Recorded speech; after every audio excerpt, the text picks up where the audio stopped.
बिस्मिल्लाहिर्रहमानिर्रहीम। अस्सलाम वालेकुम स्टूडेंट्स। हम जो अपना बेटा नेक्स्ट टॉपिक जो रीड कर रहे हैं वो बैंक और गाहक के ताल्लुकात का ख़ात्मा, जिसे termination of bank and customer relationship कहा जाता है। बेटा इसमें सबसे पहले नंबर पे हम रीड करेंगे कि बैंक की जानिब से जो है वो हमारा टर्मिनेशन ऑफ अकाउंट किस सूरत में होता है, उनकी क्या क्या रीज़न्स आती हैं। उसके बाद फिर हम कस्टमर के पॉइंट ऑफ व्यू से इसमें रीड करेंगे। सबसे पहले कस्टमर के पॉइंट बैंक के पॉइंट ऑफ व्यू से लिखा हुआ है गाहक की वफात, यानी कि डेथ ऑफ कस्टमर। अगर बैंक को कहीं से ये इन्फॉर्मेशन मिल जाए कि जो गाहक है उसकी डेथ हो गई है, तो ऐसी सूरत में बैंक क्या करता है, जो गाहक होता है उसके अकाउंट को बंद कर देता है। और जब अकाउंट को बंद करता है तो ऐसी सूरत में फिर कोई भी लेन देन जो है वो नहीं हो सकता। जब उसको ये मैसेज मिला तो उस मैसेज के मिलने के बाद किसी किस्म के चेक की अदायगी जो है वो कस्टमर के अकाउंट से नहीं की जाती। उसके बाद अगले नंबर पे हमारे पास पॉइंट आता है गाहक का पागल हो जाना, जिसे हम कहते हैं कस्टमर्स इंसेंटिटी।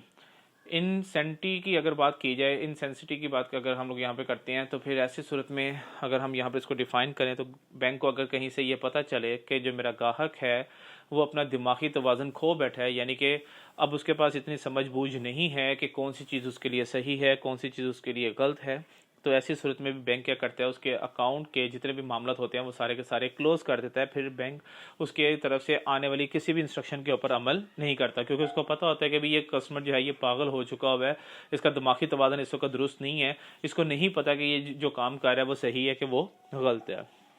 नेक्स्ट पॉइंट है हमारे पास आता है जिसका नाम है गाहक का दिवालिया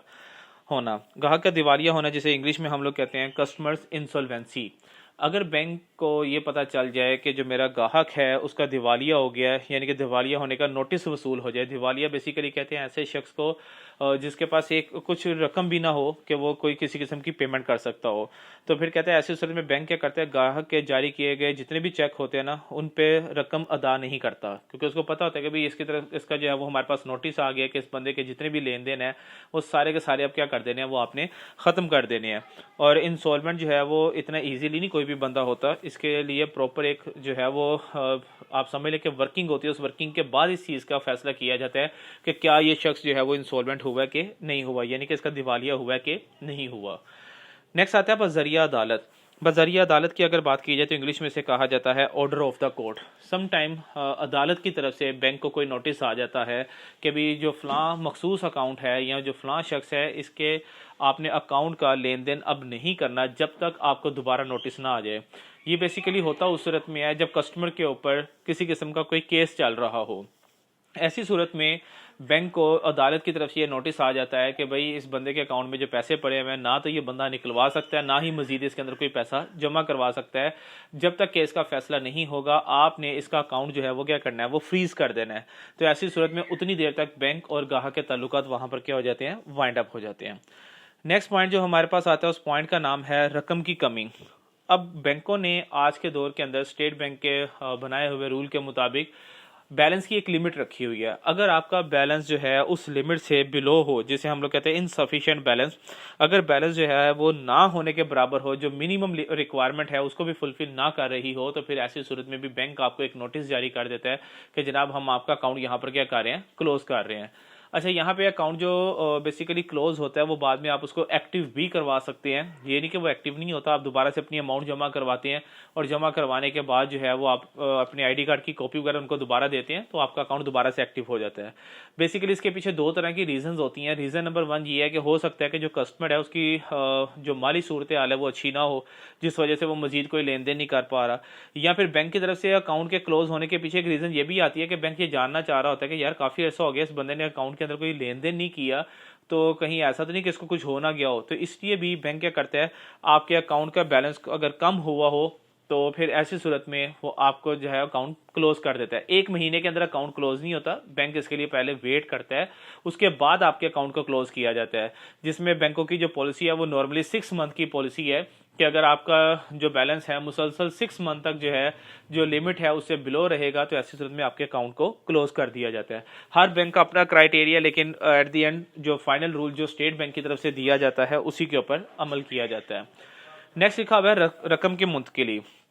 अगर बैंक को कहीं से इस चीज़ के बारे में पता चल जाए कि जो कस्टमर है उसने अपना सारे का सारा पैसा किसी दूसरे शख्स के अकाउंट के अंदर क्या कर दिया है, ट्रांसफ़र कर दिया है, और बैंक को जैसे ही इस मालूमात के बारे में पता चलेगा तो जारी बात है आपके अकाउंट के अंदर तो फिर कोई पैसा है ही नहीं, आपका पैसा तो आपने किसी और के अकाउंट में ट्रांसफ़र कर दिया हुआ है। तो तब भी बैंक क्या करता है, आपके साथ अपने लेन देन को एंड कर देता है। और लास्ट लिखा हुआ है गैर मुनाफा बख्श अकाउंट। अगर बैंक को ये लगे कि जो अकाउंट मेरे पास ओपन करवाया गया है उस अकाउंट में मुझे कोई फ़ायदा नहीं है, इस बंदे के अकाउंट में तो पैसे होते ही नहीं है, यानी कि इसका तो बैलेंस जो है वो है ही जीरो, पिछले 6 महीने से जीरो है या पिछले 1 साल से जीरो है, तो बैंक आपके अकाउंट को वहां पर क्या करता है बेटा जी, क्लोज कर देता है।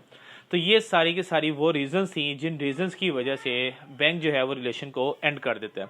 अब हम रीजन इसके अंदर रीड करते हैं, वो रीजन जिसकी वजह से कस्टमर जो है वो अपने अकाउंट को यहाँ पर क्लोज कर देता है। उन रीजन में सबसे पहले है रिहाइश में तब्दीली, यानी कि चेंज इन रेजिडेंस। अगर मैं कहूँ कि जी मैं पहले लेट्स सपोज कराची में रहता था और अब कराची के बाद जो है वो मैं लाहौर में शिफ्ट हो गया, तो जारी बात है मैं इतनी दूर लेन देन करने के लिए तो नहीं जाऊँगा, तो मैं फिर क्या करूँगा, अपने अकाउंट को वहाँ पे क्लोज करके अपना अकाउंट लाहौर के अंदर क्या करूँगा, ओपन करवा लूँगा। तो ऐसी सूरत में अगर आपके एड्रेस के अंदर तब्दीली आ जाए जिसमें आपने ओवरऑल ही अपना पता जो है वो चेंज कर लिया है, तो बैंक कहता है कि जनाब आप फिर अपना अकाउंट जो है वो क्लोज ही करवा ले तो वो ज़्यादा बेहतर होगा, और हमारे लिए भी वो ज़्यादा बेहतर होता है, क्योंकि फिर बैंक के लिए भी ये मुश्किल है कि आपके साथ जो लेन देन है वो इतनी दूर से किए जा सके। नेक्स्ट आ जाता है इत्मीनान का खात्मा, लैक ऑफ कॉन्फिडेंस। अगर हमें बैंक के ऊपर कॉन्फिडेंस नहीं है, हमें यह लग रहा है कि बैंक जो है वो हमारी इन्फॉर्मेशन दूसरे लोगों के साथ शेयर कर रहा है, तो भी ऐसी सूरत में ग्राहक के पास पूरा हक है कि वो बैंक के साथ अपने लेन देन को क्या करे, एंड कर दे। नेक्स्ट लिखा हुआ है गैर तसल्ली बख्श खिदमात। अगर आपको ये लगता है, यानी कि कस्टमर को ये लगता है कि बैंक जो है वो मुझे अच्छी सर्विसेज फ्राहम नहीं कर रहा, जो सर्विसेज दे रहा है मुझे वो मेरे लिए सेटिस्फैक्ट्री सर्विसेज नहीं है, यानी कि हर दूसरे तीसरे दिन जो है बैंक की तरफ से कोई ना कोई प्रॉब्लम जो है वो आपके सामने आ जाती है, या बैंक जो है वो आपको डिफरेंट किस्म के जो है वो इश्यूज़ आपके सामने रख देता है, तो फिर आप जो है वो क्या करें, बैंक के साथ अपना रिलेशन वहाँ पर ख़त्म कर सकती हैं। और लास्ट पॉइंट जो हमारे पास आता है वो लिखा हुआ है ना मुनासिब शरह सूद या नफ़ा, यानी कि बैंक जो है वो दूसरे लोगों को इंटरेस्ट अच्छा पे कर रहा है, उनको प्रॉफिट मार्जिन अच्छा पे कर रहा है, लेकिन अगर आपको लगे कि वो आपको प्रॉफिट मार्जिन कम पे करता है, आपकी रकम हालांकि अच्छी खासी रकम है लेकिन आपको प्रॉफिट मार्जिन कम वो दे रहा है, तो ऐसी सूरत में अगेन कस्टमर के पास इस चीज़ का राइट है कि वो अपने अकाउंट को यहाँ पर क्लोज कर सकता है। यहाँ पर आकर बेटा जी हमारा जो वाइंडिंग अप जो है वो वाइंड अप हो जाती है। इसके बाद जो हम अपना अगला टॉपिक इसके अंदर रीड करेंगे वो होगा काइंड्स ऑफ कस्टमर का, कि बैंक जब अकाउंट ओपन करवाता है तो जो कस्टमर्स हैं उनकी कितनी टाइप्स होती हैं, किस किस तरह का जो है वो हमारे पास कस्टमर होता है। तो वन बाय वन अब हम उन काइंड्स के बारे में थोड़ा सा इसके अंदर रीड करेंगे। तो इंशाल्लाह नेक्स्ट टॉपिक जो है वो हमारा काइंड्स ऑफ कस्टमर के ऊपर बेटा